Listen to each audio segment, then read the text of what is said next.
কোরআনে আল্লাহ তাআলা হযরত সুলাইমান আলাইহিস সালাম এর রাজত্ব ও জ্ঞানের বর্ণনা দিয়েছেন।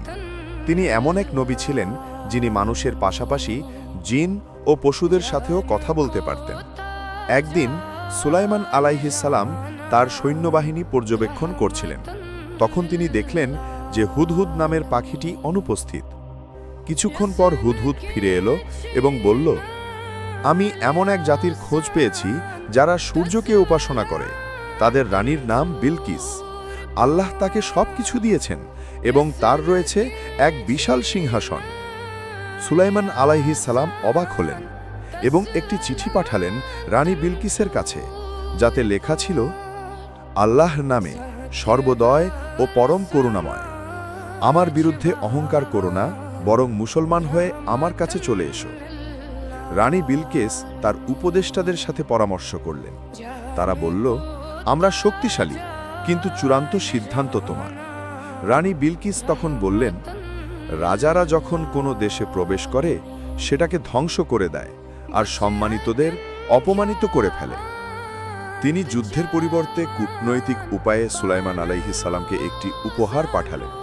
কিন্তু সুলাইমান আলাইহিস সালাম উপহার প্রত্যাখ্যান করলেন এবং বললেন, যে কিছু আল্লাহ আমাকে দিয়েছেন তা তোমাদের দেওয়া সম্পদের চেয়ে অনেক উত্তম।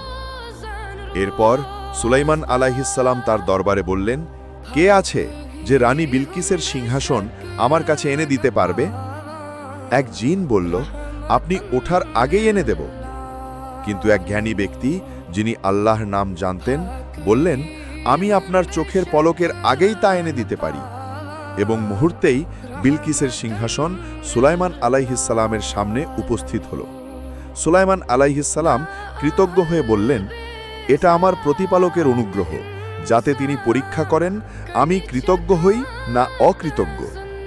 যখন রানী বিলকিস এসে পৌঁছালেন, সুলাইমান আলাইহিস সালাম তার ঈমান পরীক্ষা করতে চাইলেন।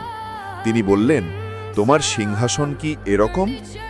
বিলকিস বললেন, এটা যেন সেটাই, এবং আমরা আগেই জেনেছি যে আপনি নবী। অবশেষে যখন তিনি সুলাইমান আলাইহিস সালামের প্রাসাদের কাছের মেঝে দেখলেন, তিনি ভেবেছিলেন এটি পানি এবং নিজের পোশাক তুললেন। সুলাইমান আলাইহিস সালাম বললেন, এটা কাঁচের তৈরি প্রাসাদ। রানী বিলকিস তখন বললেন, হে আমার প্রভু, আমি নিজেকে অন্যায় করেছি। এখন আমি সুলাইমানের সাথে আল্লাহর প্রতি আত্মসমর্পণ করছি। শিক্ষণীয় বার্তা: বিলকিস ছিলেন এক শক্তিশালী রানী, কিন্তু জ্ঞান ও সত্যের সামনে মাথা নত করেছিলেন। তিনি দেখিয়েছিলেন, ক্ষমতা নয়, ঈমানই আসল শক্তি।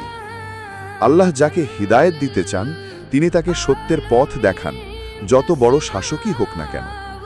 ভিডিওটি ভালো লাগলে লাইক কমেন্ট করে পাশে থাকুন আর ইসলাম প্রচারের কাজে শেয়ার করুন।